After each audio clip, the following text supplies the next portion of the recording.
Pessoas, tudo bem com vocês? A videoaula de hoje é sobre o sangue. O sangue, ele é um tecido líquido formado por diferentes tipos de células. Como assim? Ele não é uma coisa só? Não. O sangue, ele parece um líquido homogêneo, parece que é só aquele líquido vermelho, mas na verdade, quando a gente olha no microscópio, a gente vê que o sangue, na verdade, ele é heterogêneo. O que é heterogêneo? Que ele tem diferentes fases, tá? Ele é composto por diferentes componentes, digamos assim, tá? Esses componentes a gente pode separar eles em glóbulos vermelhos, que são as nossas hemácias, os glóbulos brancos, que são as células de defesa, as plaquetas e o nosso plasma. Plasma é esse que é efetivamente a parte líquida do sangue. Então, a gente tem lá um plasma com todas essas outras células dissolvidas, dispersas, aliás, dentro desse líquido. Aqui, a nível de curiosidade, a gente tem aqui uma bolsa de sangue, igual aquela bolsa que os doadores tiram lá no hospital, nada de diferente. Quando esse sangue ele é doado, algumas bolsas não se utiliza o sangue inteiro, né? Tem pessoas, dependendo do caso, que não precisam de toda a composição sanguínea, elas precisam de só algumas partes. Então, como é que a gente separa, entrega para essa pessoa só a parte que ela precisa? Tem uma máquina, um aparelho chamado centrífuga, que é praticamente igualzinho a centrífuga de roupa que a gente tem em casa, mas a função dessa centrífuga é separar as fases do sangue. Então, a gente vai ter aqui em cima, essa parte amarela, o plasma, que é a parte líquida, que está em maior quantidade. Lá embaixo, a gente tem, então, as células. Então, a gente vai ter as hemácias, lá no fundinho bem pesadas em vermelho. A gente tem ali no meio as plaquetas, os glóbulos brancos, tá? Então, a gente consegue fazer essa separação, essa triagem, com a ajuda dessa máquina chamada centrífuga. Vamos lá. E falando de composição sanguínea, a gente tem mais da metade desse sangue sendo plasma, tá? A gente já vai falar sobre o plasma especificamente, mas ele compõe mais da metade do sangue em si. A gente tem 1% de plaquetinhas, 43% aproximadamente de hemácias, ou seja, pensando em célula, é a célula que está em maior quantidade no nosso sangue. E os nossos leucócitos aqui, 1% também.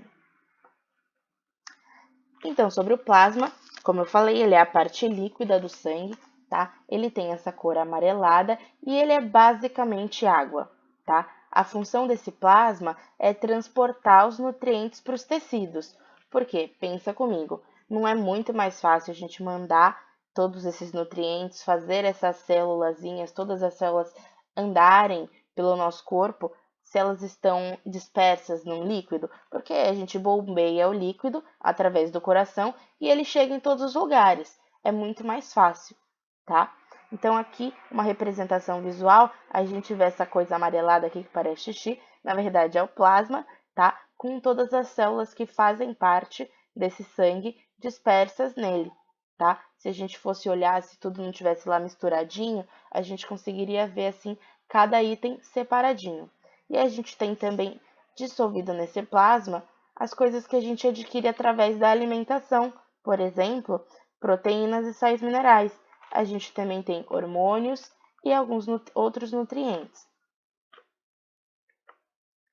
Vamos lá. Falando agora sobre os glóbulos vermelhos, que são nomeados cientificamente de hemácias, elas têm essa cor vermelha por conta de uma proteína chamada hemoglobina, tá?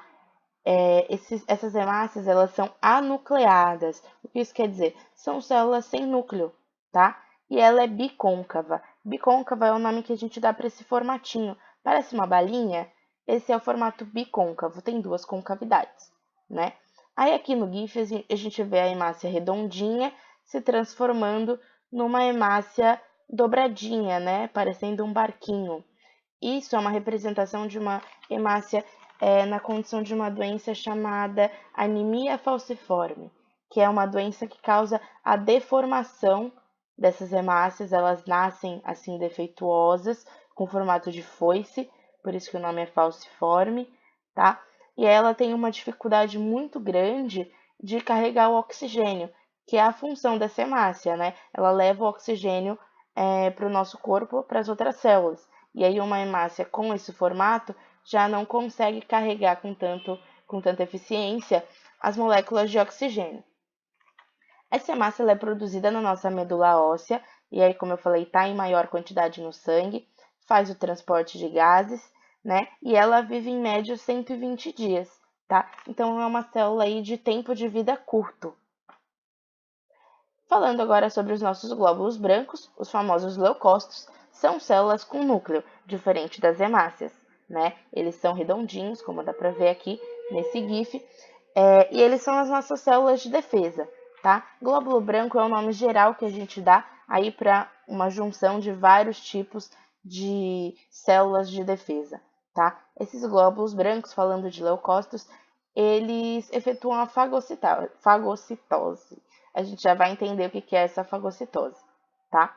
Então, eles conseguem defender o nosso corpo, por exemplo, contra toxinas, bactérias, fungos e vírus.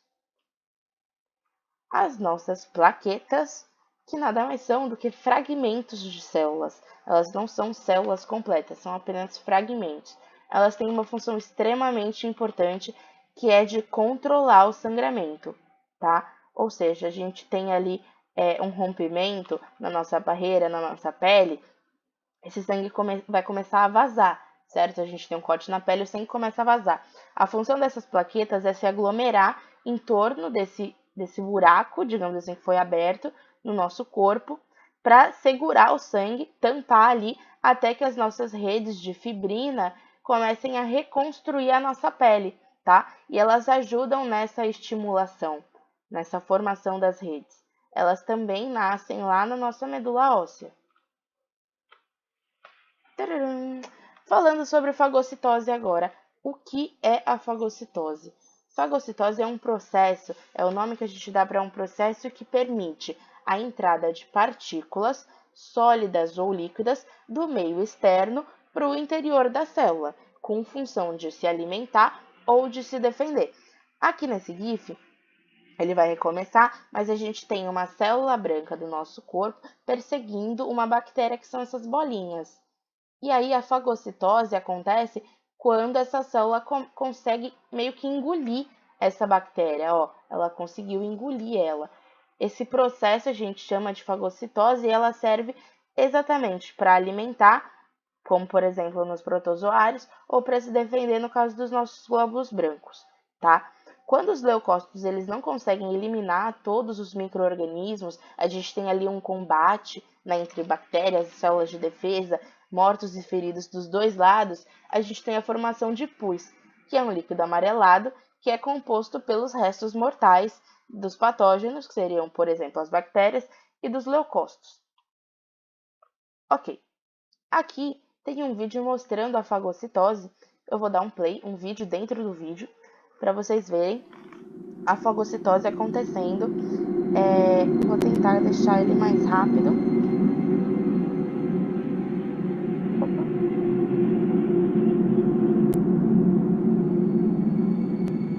Para vocês verem, eu acho um processo extremamente fantástico. É um vídeo um pouquinho agonizante, mas vocês vão ver que vale muito a pena e é super autoexplicativo. Aqui a gente tem a ameba, tá? E aqui um protozoário.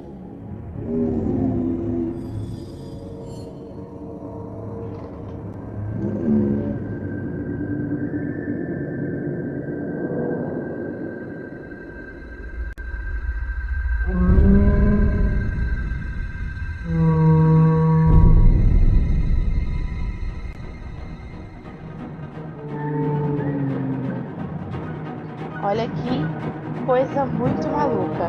A ameba tá praticamente englobando todo esse outro protozoário aqui, tá? E ela vai se fechando e não deixa ele sair. Aqui a gente vê uma fagocitose com função alimentar, né?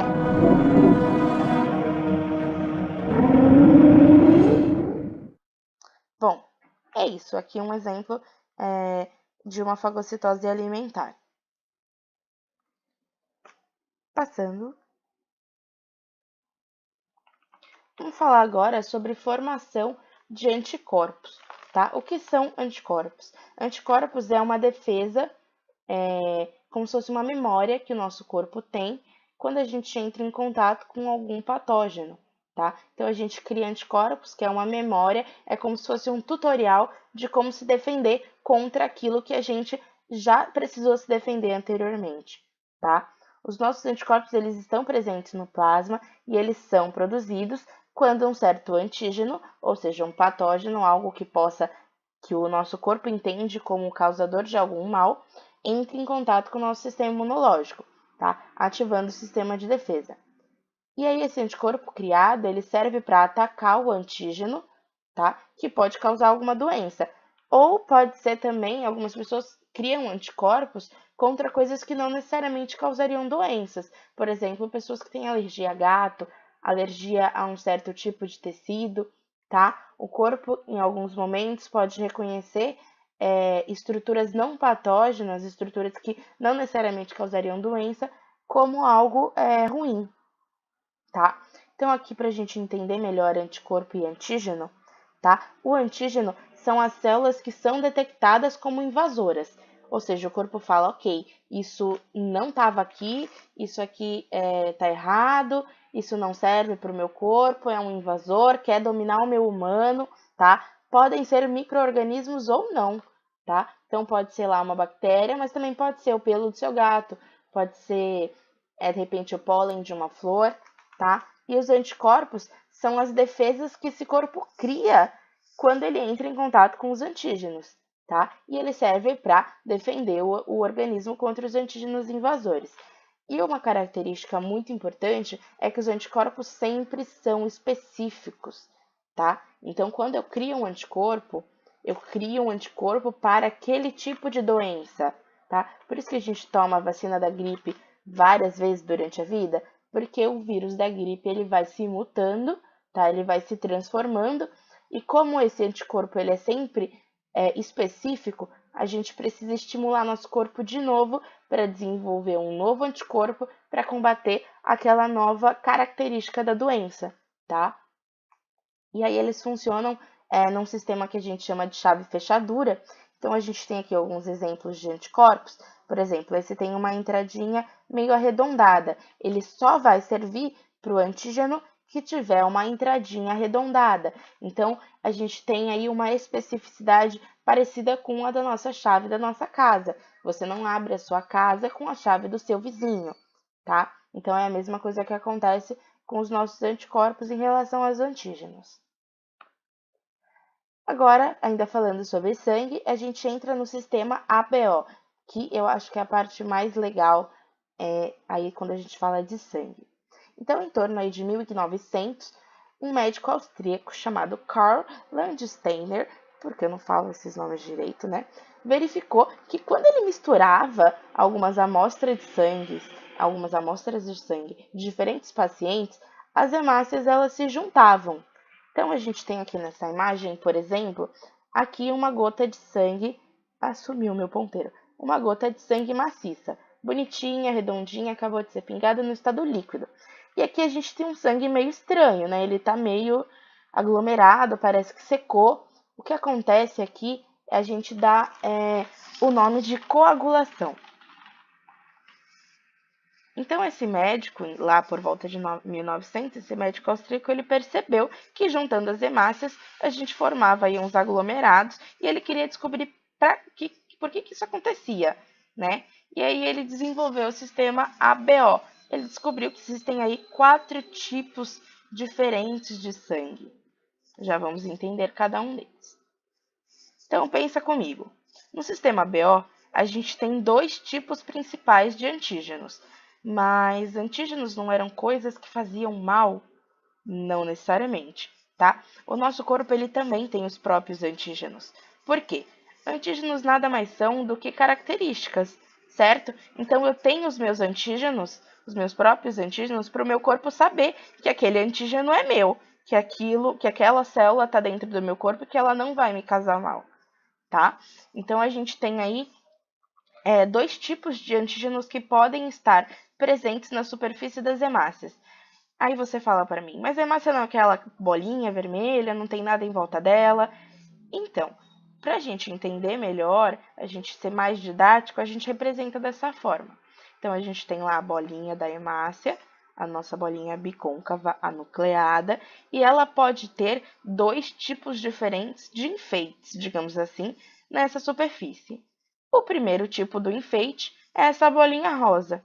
Então, existem lá hemácias em algumas pessoas que possuem uma bolinha rosa no seu corpo. Mas em outras pessoas a gente tem uma hemácia que apresenta um quadradinho verde. Por que não?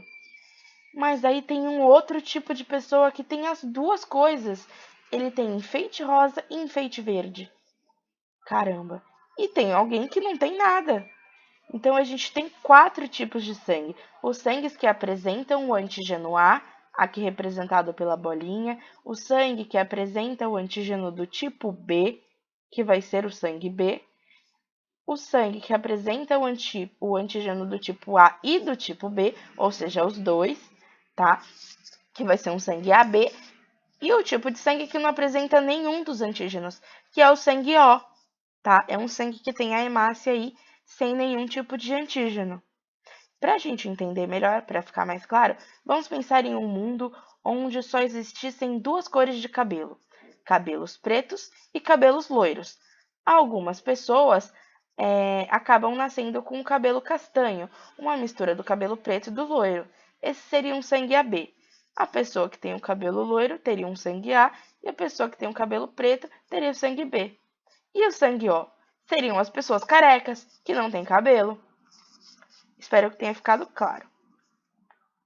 Bom, e aí o sangue, ele não tem só a letra, ele também tem um positivo ou negativo, que a gente chama de fator RH, tá? Então, além do sangue ter o tipo de antígeno A ou B, ou os dois ou nenhum, ele também pode ter um terceiro tipo de antígeno, que a gente chama de fator RH. Se esse antígeno estiver presente, ele vai ser fator positivo. Se esse antígeno não estiver presente, ele vai ser fator negativo, tá? Então, pensa comigo aqui. A gente tem a hemácia, independente se ela tem A, se ela tem B, se ela tem AB ou se ela não tem nenhum. Ela pode ser positiva ou negativa, ou seja, ela tem a presença de um terceiro tipo de antígeno na sua superfície, tá? E é encontrado em 85% das pessoas. Então, o sangue mais comum é o sangue positivo, tá?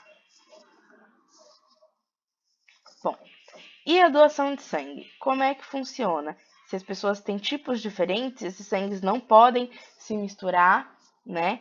Então, quando o paciente ele necessita de uma transfusão de sangue, previamente a gente já faz diversos exames para garantir que o sangue que seja doado para ele seja compatível.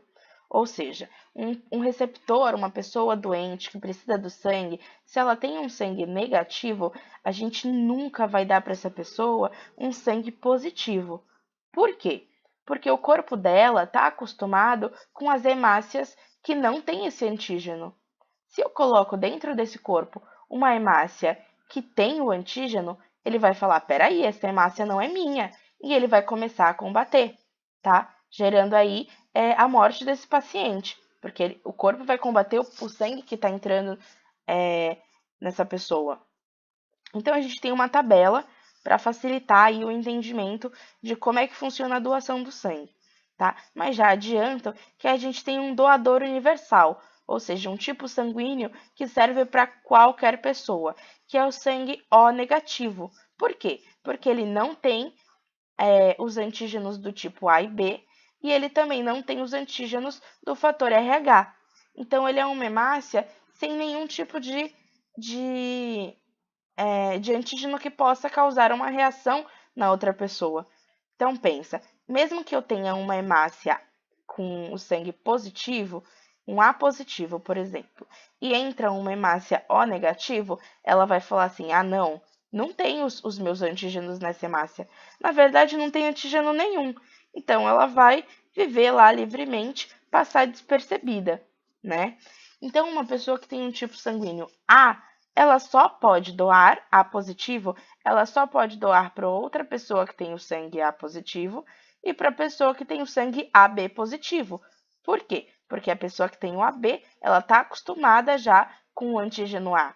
Ela não vai dar falta do antígeno B e vai conseguir se virar aí tranquilamente, se misturando com o resto do sangue da pessoa, tá?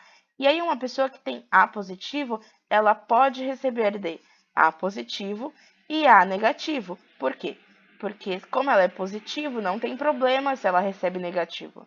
O problema só acontece quando ela tem negativo e recebe positivo, tá? E assim sucessivamente. Então, por exemplo, um sangue B negativo, ele só doa para B negativo, B positivo, AB negativo e AB positivo. Então, um sangue que é negativo, ele sempre vai doar para negativos e positivos, mas um sangue positivo só pode doar para outros sangues positivos, tá? E assim termina a nossa aula, nosso resumão sobre o sistema sanguíneo. Se vocês tiverem alguma dúvida, pode deixar nos comentários que eu vou tentar sanar aí dentro do possível. Então, bons estudos e tchau!